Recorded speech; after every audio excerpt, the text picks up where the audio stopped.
Yeah. This favor for me. Nice. Oh, just saying, while you're in earshot. Yeah. 10 seconds. Because then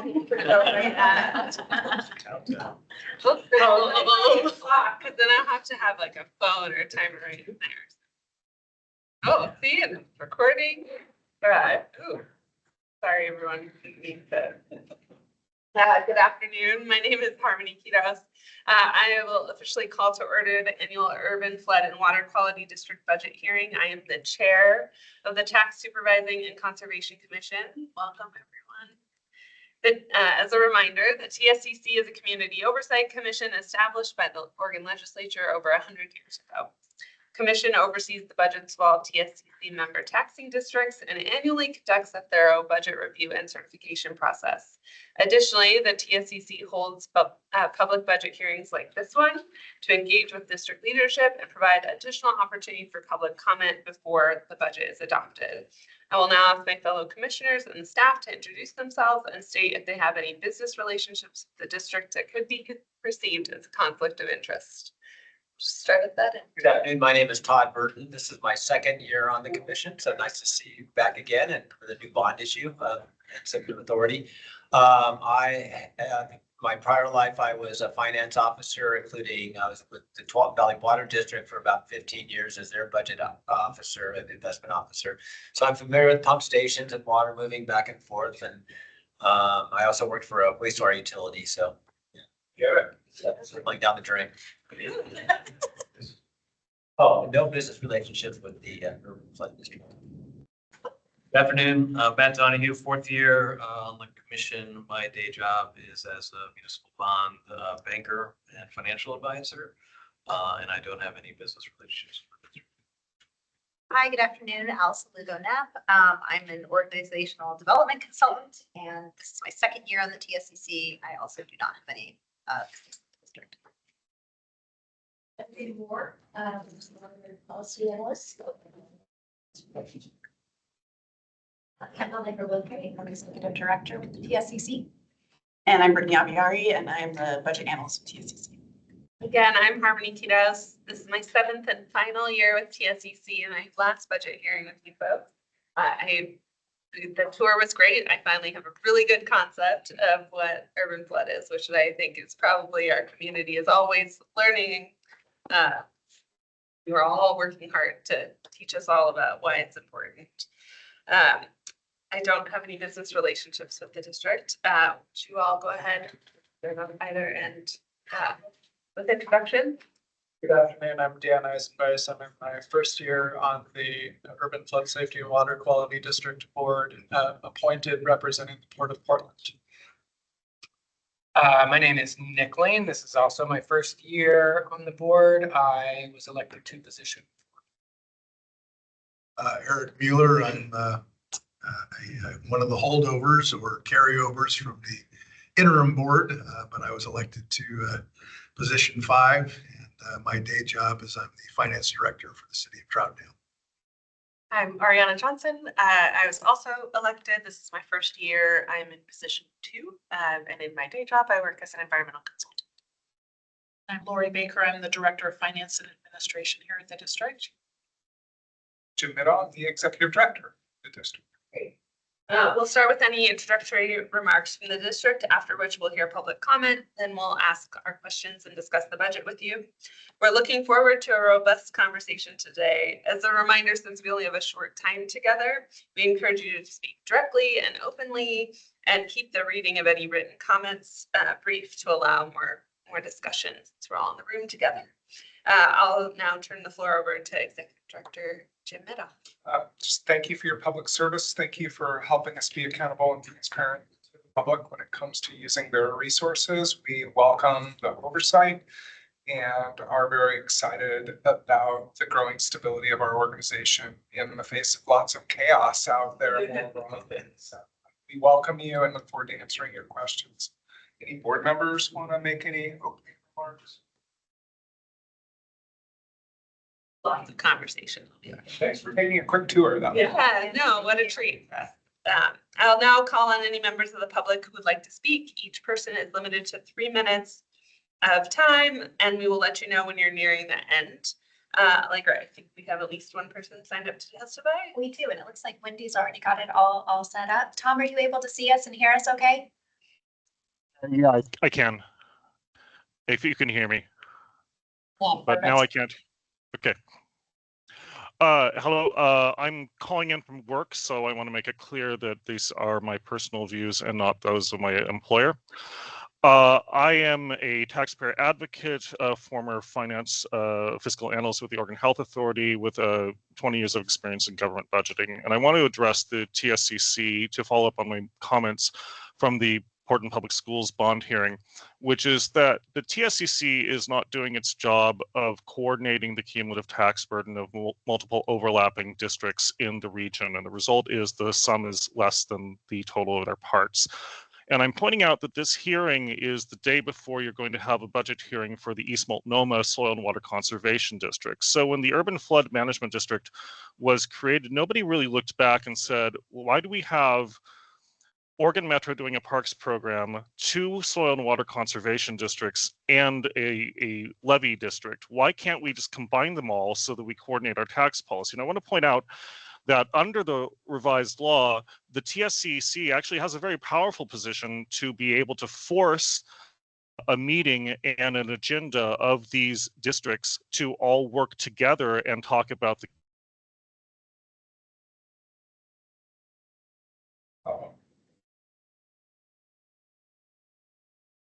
I think we lost you. You froze for a moment. Wendy, do you have him up on your side? Oh, okay, no, we're back. So. Okay. I don't know where I was. I was suggesting that you force a procedure where we get these districts together and having the boards talk, and maybe consider getting rid of the soil and water conservation districts as legacies from the 1930s. They are very undemocratic. In order to be on the board, you have to be a large landowner. I live in a very urban part of downtown Portland, and I have to pay taxes that are basically shifted to wealthy property owners on Salvia Island for the benefit of their farm communities. This doesn't make any sense. And I think that looking at urban flood control in the context of soil and water conservation does make sense. It would be a real governance reform, and perhaps we wouldn't have had to pass a bond as large as it is. East Multnomah has so much money, they don't know what to do with it. And so they're just giving it grants to crony nonprofits. And I think that we just need to holistically consider our tax policy and do your job of tax conservation and supervision, because we do have a problem in the region with wealth flight due to the cumulative tax burden. That's my comment. Thank you, Tom. Thanks so much for joining us again today. Your comments will be entered into our public meeting record, and they are, of course, taken into account throughout all of our discussions internally as well. Thank you. I'm Mary Helen. I see that Mary Helen is there. Mary Helen, would you like to testify today?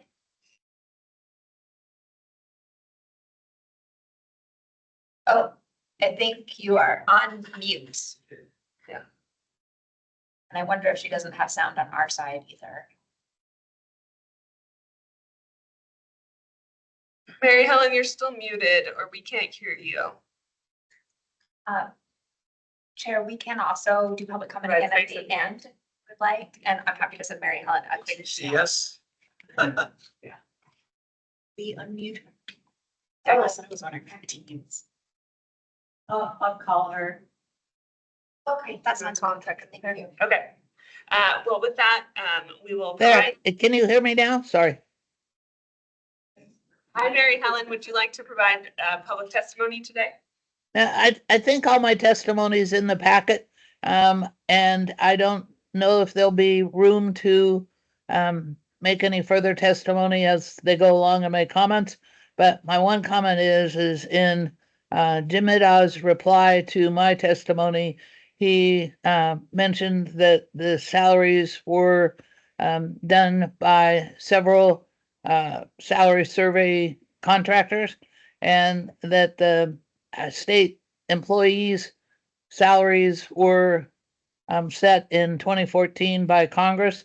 My point wasn't what they were set at, is what they're currently paid.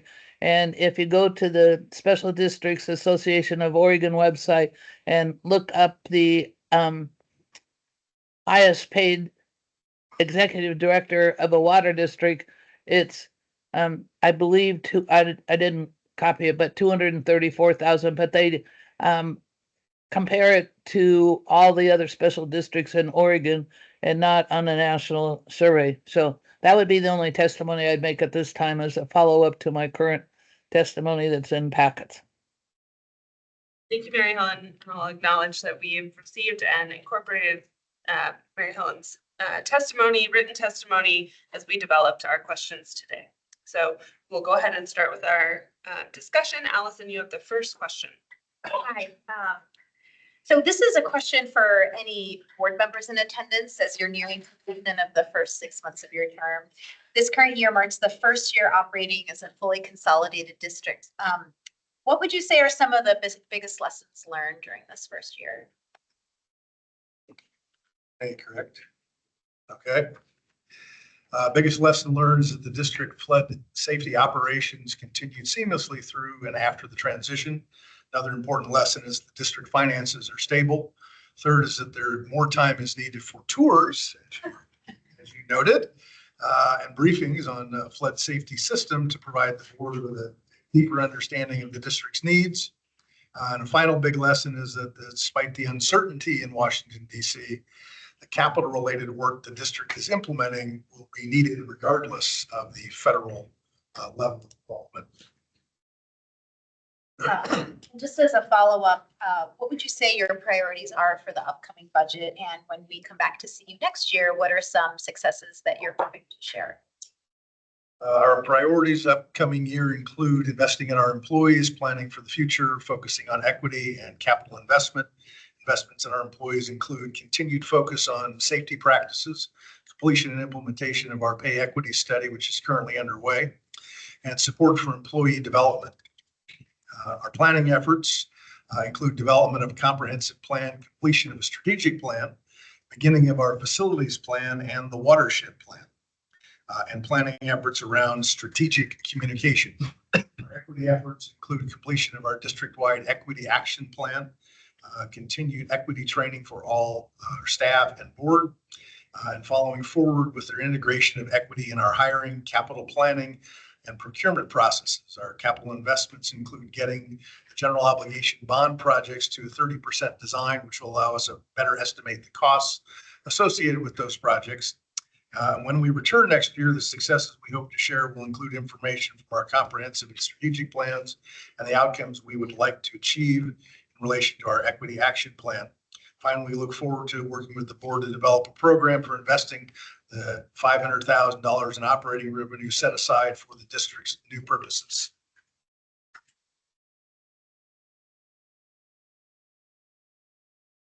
So the interim board, you were on, spent considerable time developing the current funding structure, and having been on this 4 years, followed that not so straight path to where you finally ended, but it seems like you got there though. So congrats on that.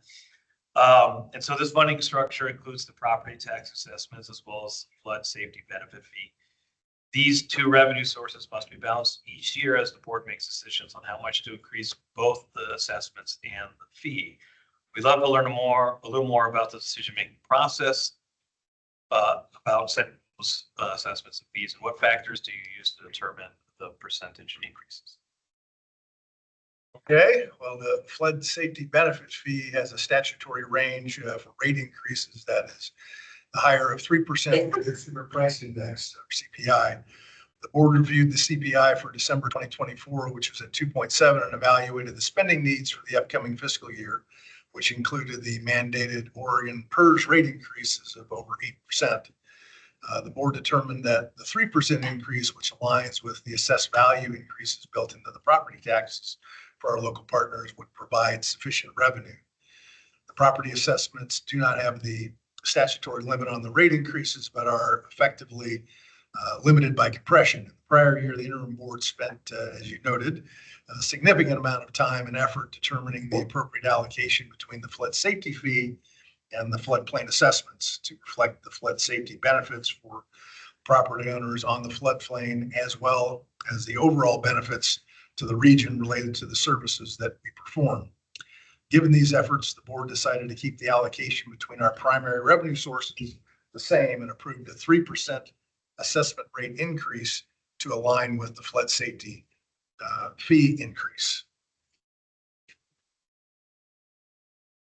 Can I just clarifying, is that driven the decisions around how much to increase? What's that driven by? Like, I understand the want to keep parity with between the two assessments, but are there conversations around, there's been a big conversation among many of the districts around the tax burden. That's certainly a conversation at the state level. And we know the work to be done on the levies is huge, right? So it's kind of what are the main drivers for those increases? Anybody can.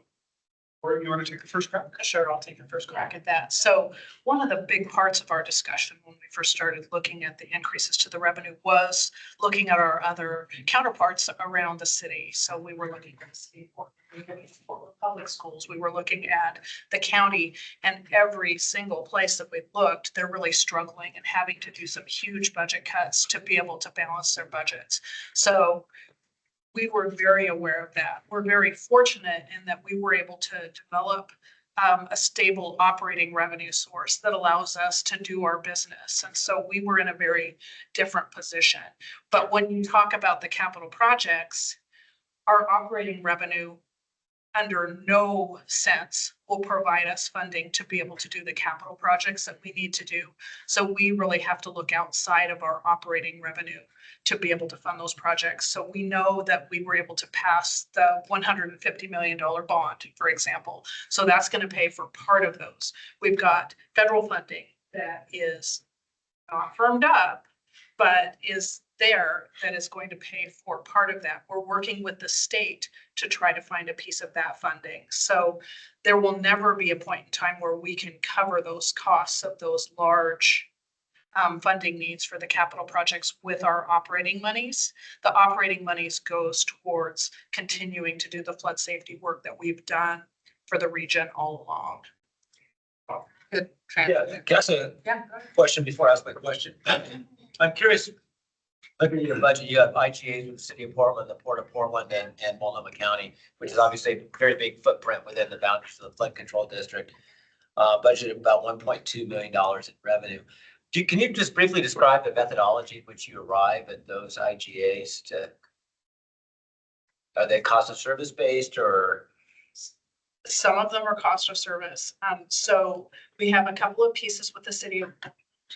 So we have stormwater fees with the city of Portland that is based on calculations that have been in existence for years and years and years. And so that pays for a component within the city that actually flows through their utility billing.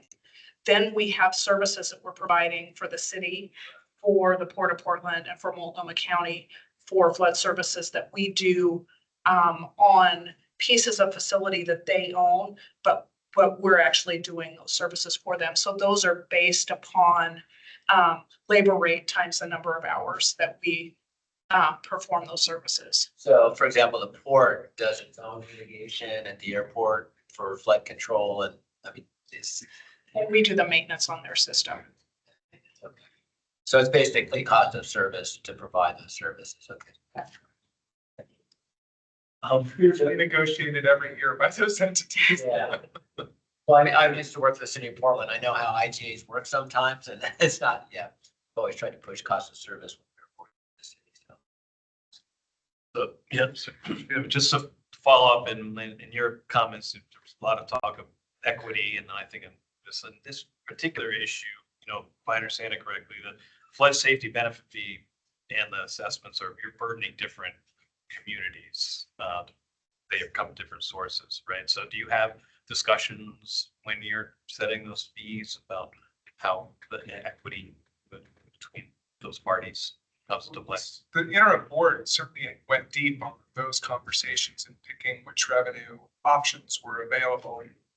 As you know, we use a formula to calculate the assessments on the property based on the impervious area and a few other factors. For the flood safety benefit fee, it's allocated by population. So each city gets a bill and the county gets a bill for unincorporated areas. Each of those entities has low-income discount programs and other things they can implement in their collection of the revenue to pay the fee. For the assessments, the county also has payment plans and offsets for low-income people who may be struggling to pay their property taxes. When the interim board looked at those issues, we found that us implementing our own system would be very costly and would be duplicative of what the local governments that we bill or collect our revenues already provide. We did have a rate rebate program in Flood Drainage District number 2 for years, and it was never accessed, but it's something that we will keep watching. I think a good example is Gresham this year put the flood safety fee on their utility bill and put a specific line in. So we got some inquiries, 4 or 5, I think, from Gresham residents. So I think this is a topic that we'll need to continue to monitor. But right now, the local governments outside of the district already have low-income discounts and financing programs available for the sources of revenue that we're obtaining. The collections have been going seamlessly from your partners. Virtually seamlessly. We've collected about 99% of the flood safety. Pretty good. Yeah, we're happy with it. Yes. And for the flood safety benefit fee that you described, you're constrained by statute of a certain 3% or CPI. Is there any provision if there is some sort of catastrophic event, which is really to? I think we would rely on the goodwill of our partners, and at the scale of event that you may be imagining, we would become a smaller part of a larger state or federal response. So we're going to talk about your bond issue that passed last year. I know this is probably just your first year authority to have to spend those bond proceeds, or issue, I don't know if you've issued bonds yet, but this was a planning year, but that's what you mentioned last year, with about $7.5 million budget. Can you give us just an update on where you are on the progress of your planning for use of those proceeds, your capital? Sure, I'll take that one. The $7.5 million budget for general obligation bond projects in the current year included $6 million for the Portland Metro Levy System, or PMLS projects, and nearly $1 million in design work for the Gate Tower Flow Structure project. The district is the local sponsor for the PMLS project, which is federally funded through the U.S. Army Corps of Engineers. The PMLS project is making progress on real estate related work, which is part of the district's local match for the project. The project requires the acquisition of certain real property and real property interests through easements to ensure the ability to construct, operate, maintain, and access key assets during flood fighting. In September 2024, the district worked with a contractor to clear and inspect the Gate Tower culverts. This inspection confirmed that the culverts are functional and supported the development of the scope of expected design and construction work for the project. Staff completed a request for proposal process, and the board approved the engineering design contract for the Gate Tower Flow Structure project at our May 2025 meeting just last week. And work will be underway. And you issued bonds this year. You started this series of bonds. We did a bank offering of $15.7 million to get us started. So we're really trying to minimize the impact to the taxpayers. So we were about a penny a thousand for debt service for this year and looking about the same for next year. What was the authority on the bonds again? 150 million, 150. Moving forward with the capital plan, it's quite ambitious with 193.4 million in projects over the next 5 years, with 56.7 million and 63.9 million forecast in FY27 and FY28 respectively. How confident are you that you'll be able to complete these projects on schedule? And we're talking to everybody about those capital projects are notorious for struggling for that completion rate. So our flood safety system requires improvements to protect people and property from floods. District staff will make progress in designing and constructing projects that lower flood. Expenditures in FY27 and FY28 relate to real estate work that will be conducted by the district ahead of construction. of federal PMLS projects. Those investments are required to advance the highest priority projects. Proposed schedule is ambitious, particularly given the uncertainty around U.S. Army Corps of Engineers capacity due to resignations, terminations, and budget cuts. Currently, the district is investing in work that requires the most important projects. It's possible, though, that federal uncertainty will slow our progress. I think do you have what's the strategy around those uncertainties? To keep continuing improvements in flood safety, but knowing that project timelines and capacity and tariffs, economic factors might impact those project timelines. Sure. So as we've been discussing, there's currently a lot of uncertainty about federal investments in capacity. What we do know is that flood risk is real. Atmospheric rivers and large storms are becoming more frequent and posing a greater risk. Staff have completed an initial risk assessment of projects based on flood risk, and staff recommends a path forward on our federally funded projects that follows a strategy saying that if the delay is less than 1 year, the district will continue with the PMLS project as is, reprioritizing staff as needed until the federal team is rebuilt after resignations or terminations. If the delay is 1 to 3 years, the district will determine if it's possible to design or build some PMLS project elements while also maintaining the ability to receive credit for local matching investments. And if we anticipate a 4 or more year delay or cancellation of federal investments, the district likely would integrate the components of the federal project into the general capital improvement plan for scoring and prioritization. Staff would also recommend that the board consider going back to voters for additional capital investments. Have you seen any specific examples of delays yet, or is it still just too volatile?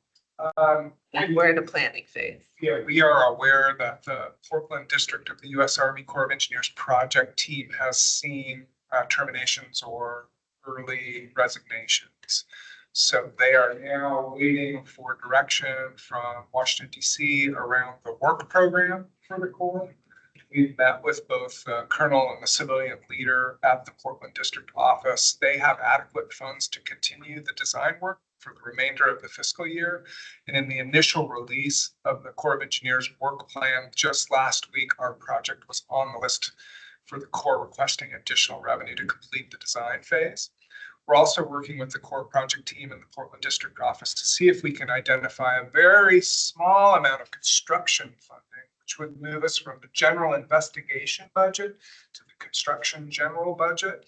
Typically, if you can get through that parapet, underneath it, you can say to the feds, hey, you've spent some money on construction, let's finish the project.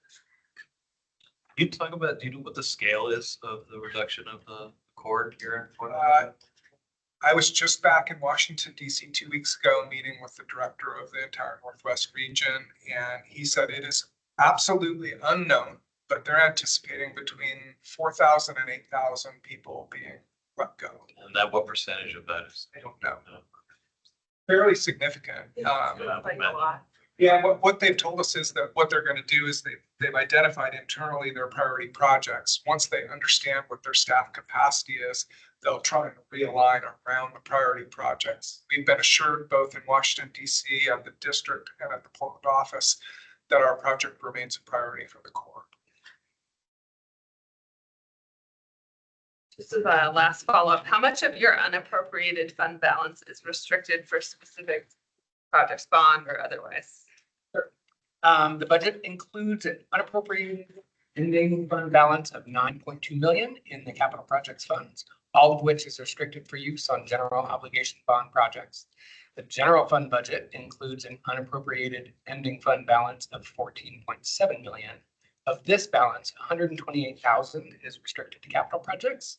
1.8 million is designated for projects in the former Penn 2 and SDIC districts, and 12.8 million is unrestricted.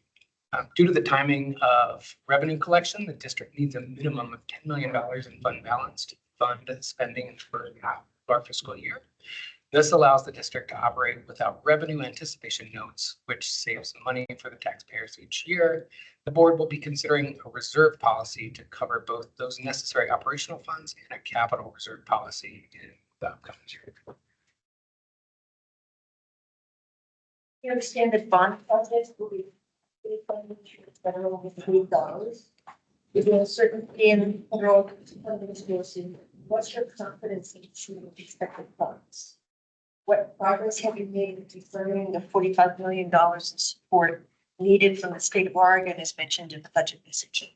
Sure, yeah, as we've been saying, kind of on a loop, I think, for all of us, no surprises here. For the federal funds, there is no certainty. What is known is that there are local and federal funds available to continue to the design of the Portland Metro Levy System project next fiscal year. The project remains a priority project for the U.S. Army Corps of Engineers and the district, and as it addresses improvements needed to keep the community safe. The project was authorized for construction by an act of Congress, and it would require an act of Congress to deauthorize the construction of the project. In terms of our state funding, our coalition continues moving forward in the 2025 Oregon legislative session with our 2025 to 2027 request of $20 million. This request is included in the lottery bonding bill as well as in separate bills in the House and Senate. The statewide lottery bonding bill received a hearing on May 9th. The House bill is in the Ways and Means Committee. An additional $25 million will be requested in the 2027 legislative session for the 2027-2029 biennium. Fingers crossed on. So far, so good on the state funding. Yeah. Is any of the state funding needed as part of the $100 million match required for federal funds? No. Okay. One other question. So is the state funding, assuming you get it, is it going to be restricted or do you have some flexibility in how you can use it? It'll be restricted around the same project list that we have on the general obligation bond. Capital. So this is related back to the ballot measure and the bond oversight committee that was mentioned in that measure. Could you please tell us more about their role and how they will report back to the board?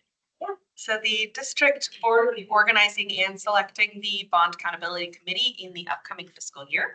The bond oversight committees are often composed of community members with diverse backgrounds such as finance and construction to provide a balanced perspective. The primary function of this committee will be to ensure transparency, accountability, and proper use of bond proceeds in accordance with our voter-approved general obligation bond. The committee will review how bond funds are being allocated and spent, ensuring expenditures align with the purposes specified in the bond measure. The committee will issue annual reports to inform the board about progress, spending, and any other concerns.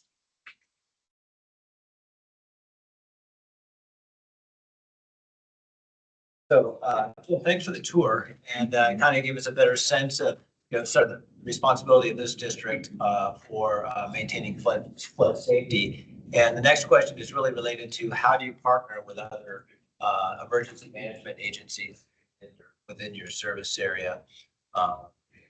Portland, Multnomah County, probably the state. Can you just give us a little description of how you coordinate emergency services? Sure. Director Eisenbach's is kind of on that one. Yeah. So flood preparedness and response are the district's core mission areas. We have an emergency manager and our staff is trained for emergencies using the incident command system. The district participates with other emergency response organizations in several ways. Through Public Law 83-99, the U.S. Army Corps of Engineers partners with the district for flood fighting and any repairs needed to the system after a flood. The district participates in the Regional Disaster Preparedness Organization, or RDPO, and participates in several mutual aid agreements at the local and state level. And the district has adopted emergency action plans. These plans were developed with our regional and federal partners, and we exercise these plans with our partners. And we feel that our staff are tested and ready. So do you practice a lot? Do you have to set up your EOCs and have scenarios? At least a couple times a year, and fortunately this year we didn't need to set it up. We have in past years. You didn't need to set it up because you had something really We didn't have any incidents that required it. Oh, okay. It's terrific. Good. And then, again, kind of the finance question about resources. Are you concerned about those kinds of resources for coordinated emergency management or management services provided by other agencies being affected due to just revenue and funding constraints? I can take that. So the core of the district's emergency management program is supported with general funds. Our district is committed to emergency preparedness. This includes staff training, field and tabletop exercises, and maintenance of plans. Federal cuts will not reduce this general fund supported work. It is possible that the national training programs like FEMA's Emergency Management Institute will not be available. But our staff's training is tailored through emergency management consultants for our specific needs. Staff is actively developing risk-informed contingency planning for capital projects eligible for federal hazard mitigation grant programs. The district will prioritize projects for local funding that reduce the greatest amount of risk for the community members we serve.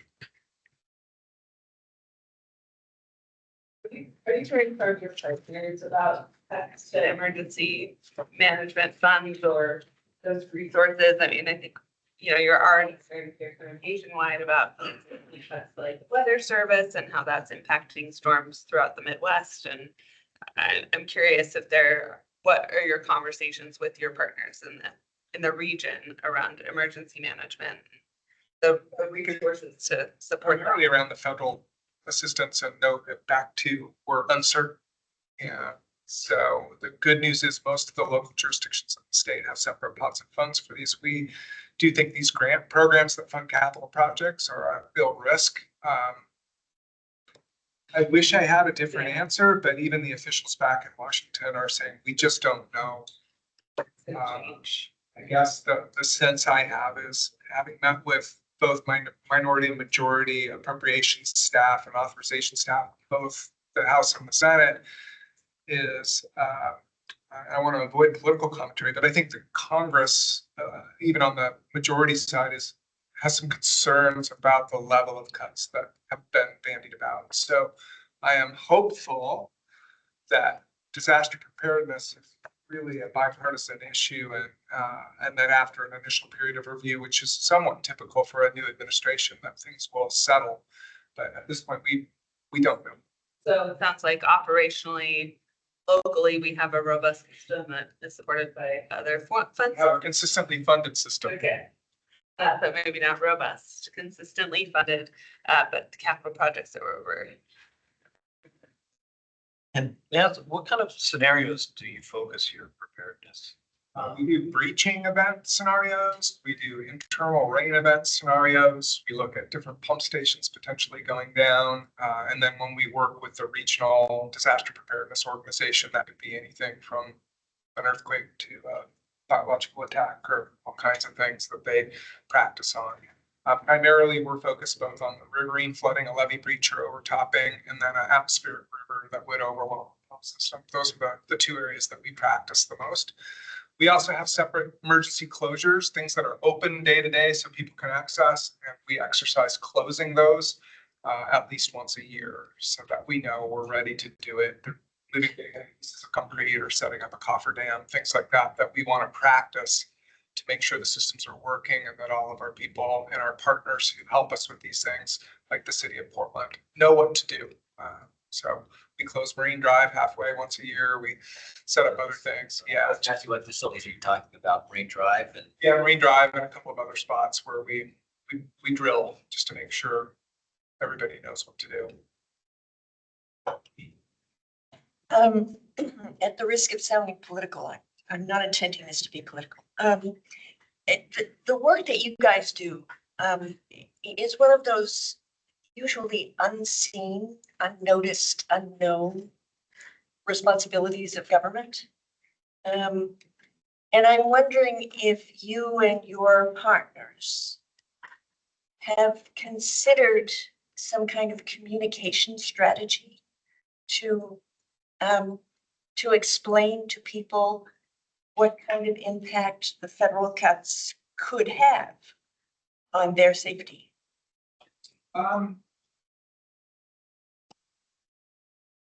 We've been answering a lot of questions for a lot of key stakeholders, not so much for the general public. We typically are more of a wholesale communicator. We do have some obligations under our reaccreditation efforts to improve our communication about evacuation routes and flood safety generally. And you saw in an earlier answer that we have some planning going for that broader communication. I think there is some really good news with the shift to the new district and the bond measure, because the awareness of what we do is already increased significantly, and having elected officials on our board is a real opportunity to improve our engagement with key stakeholders.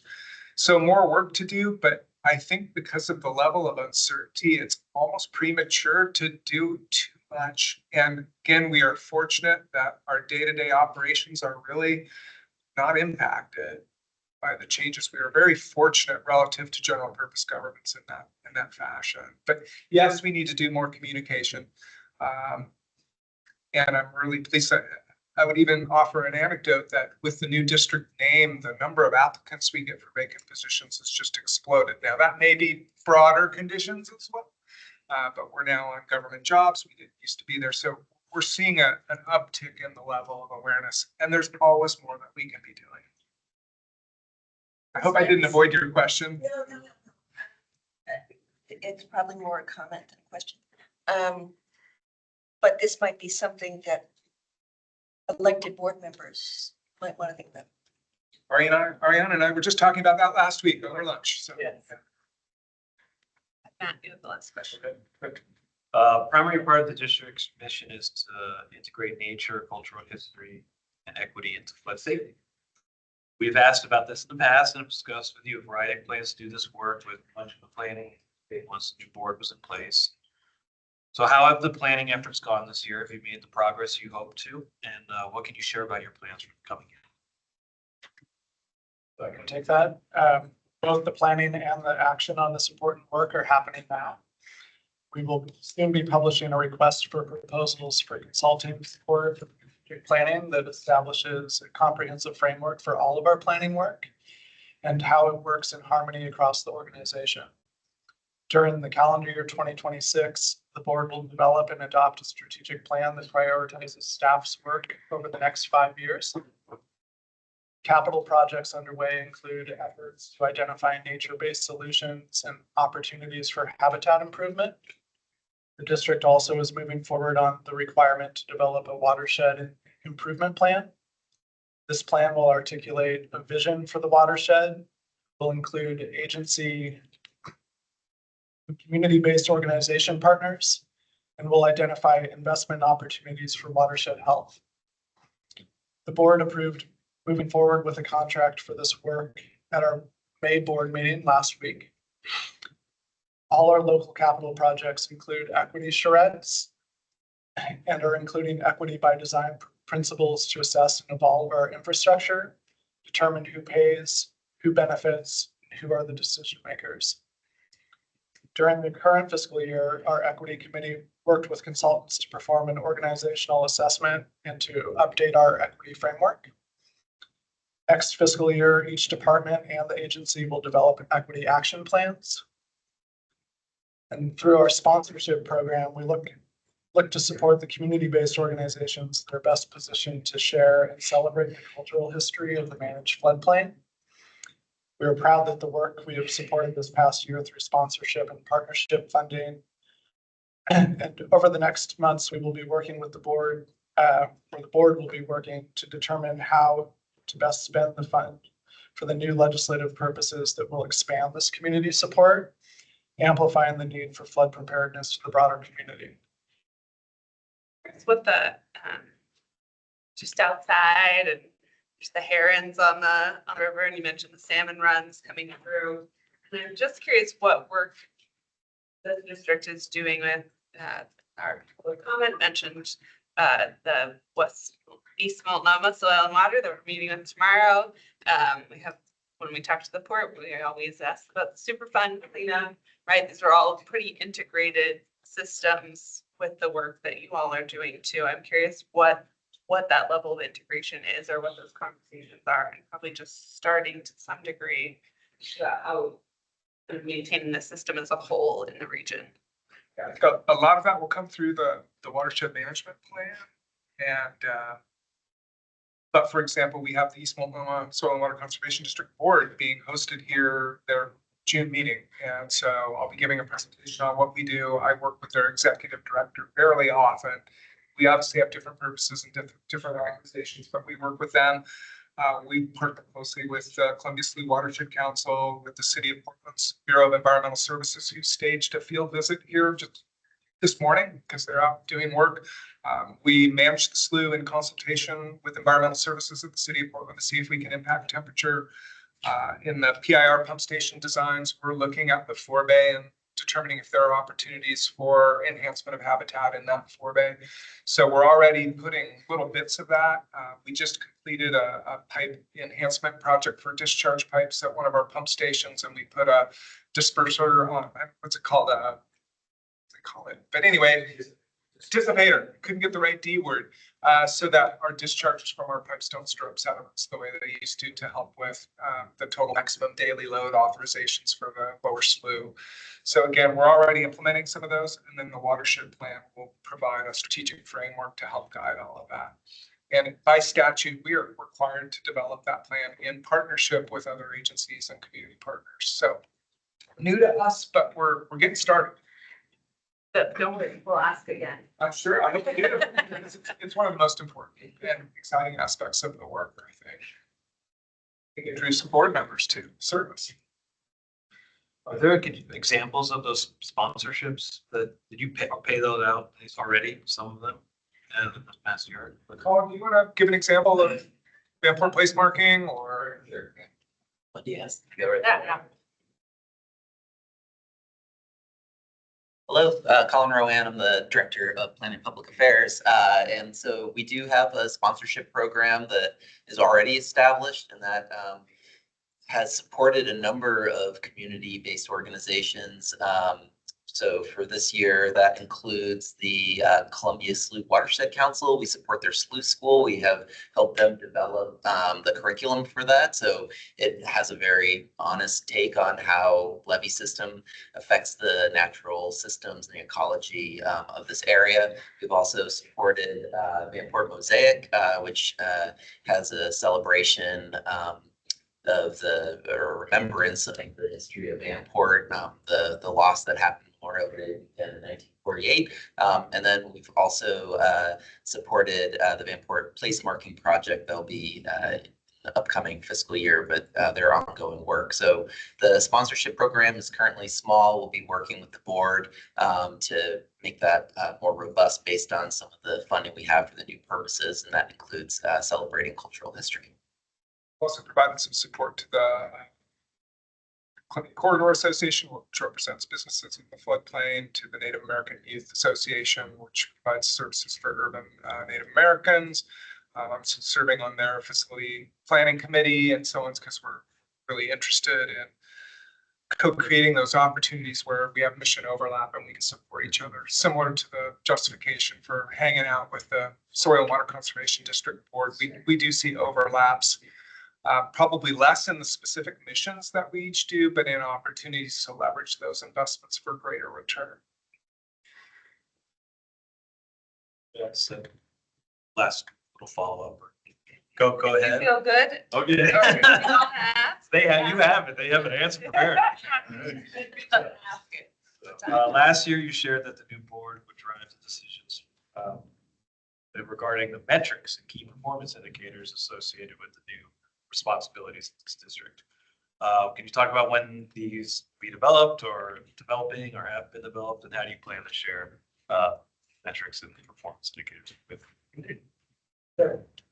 So the schedule currently to develop a strategic plan is to set the strategic initiatives by January 2026, leading fiscal year 2027's budget development. And performance metrics are necessary to determine success or progress on those initiatives. These metrics will be based on an updated and expanded version of the district's levels of service definitions, and will be completed during summer of 2026. Will you include those like in the budget message? somewhere. Somewhere. Yeah. Right. I was struck really, I think my eyes were bigger than my stomach with our new board when I got them. We've had 10 hours, 11 with them since they were seated. So a monthly board meeting plus one extra meeting and now today. So it's just interesting with electing officers, dealing with the budget, dealing with contracts. So we're having active conversations with our board leadership about how to structure that time or increase it when we have board members who actually have to work for a living. So trying to find that sweet spot of enough time, but not imposing too big of a burden on them. But that first 5 months really went fast. Just not to share. Again, my expectations were greater than, my ambitions were greater than the schedule really. Well, personally, it's been very interesting dealing with a new district in our work. It's almost like It's a unique. The before and feeling after, for us. or during, I guess we're still a little bit during. Well, I just want to say thank you all today. We just appreciate the conversation and all the follow-ups we tend to ask. We really appreciate that back and forth and just the opportunity to share, our questions and your answers with the public as a whole, right? We're just other members of the community wanting to know about the work that you do and how important it is for our region. So I just want to say thank you again. With that, I will close the hearing and open a regular business meeting of the TSCC. Commissioners, do you have any additional comments on the budget? This is not really related to this budget, but have you ever, and we want to come back every year, but your budget might be full for doing a 2-year. It's mostly capital driven. These are probably fairly predictable. Is that something you've considered? It hasn't come out of the job jar yet. Okay. Might be something to look at. He's a big fan of mine. 15 years at 12 Valley Water, and it was great because we weren't engaging our board and our staff every single year, particularly on the capital side. Put a number in every single little box. So We're still celebrating one budget. So yeah. Celebrate the win. Finance, because PERS rates are set for 2 years and things like that, which are important pieces of information. So something maybe to just put on your, along with the performance measures. It's an issue. And we can help consult on that. But we have our lovely staff. Allegra, can you please share the staff recommendations for the certification letter? Yes, I'd be happy to. First, I'd like to say thank you to district staff, but I really as well, Wendy, because I just so appreciate all of the coordination that you do throughout this budget process that we do. Really appreciate that back and forth. And I also want to say congratulations on this first year budget as the new district. I know what an immense amount of work it was to do all the legacy district budgets and then consolidating all of that. I mean, it'll be lucky that you don't have another year quite like this, I'm sure. So with that said, we, as staff, found the budget estimates to be reasonable for the purposes stated and in substantial compliance with budget law. So we are not recommending any recommendations or objections to the fiscal year 25-26 approved budget. Great. May I have a motion authorizing to sign the certification letter as recommended by staff? Thank you, Allison. Second. Thank you, Rita. All those in favor, please say aye. Aye. Aye. I can't do it. From Urban Flood and Water Quality District budget is so certified by the TSCC. Allegra will follow very shortly with a signed letter, so you have all your paperwork ready to go for the year. And with that, I will adjourn the hearing. Thank you, everyone, again for joining us this afternoon. Thank you for lunch and the impromptu tour. It really was a pleasure. If I may, thank you, Lori Baker, for her leadership and work through this entire transition. Getting us here wouldn't have happened without Lori and her team. And second, just a call out to the entire staff because they've been through a lot with all of this. And I think in particular about our operations team, who every day is out there raking those grates and keeping the water moving despite all of the chaos and craziness of the government reorganization that we've been through. They've been stellar, hard at work, keeping you safe. And I don't think they get enough acknowledgement for their hard work. So none of this would be possible without them being out there the real work while we get them the resources they need to operate. So thanks to the team for getting through all of this. And very much. So like Rita said, the invisible work that we all need and appreciate so much, but don't know until it's, till we need it. Yeah. All right, thank you, everyone. Great afternoon. Love it.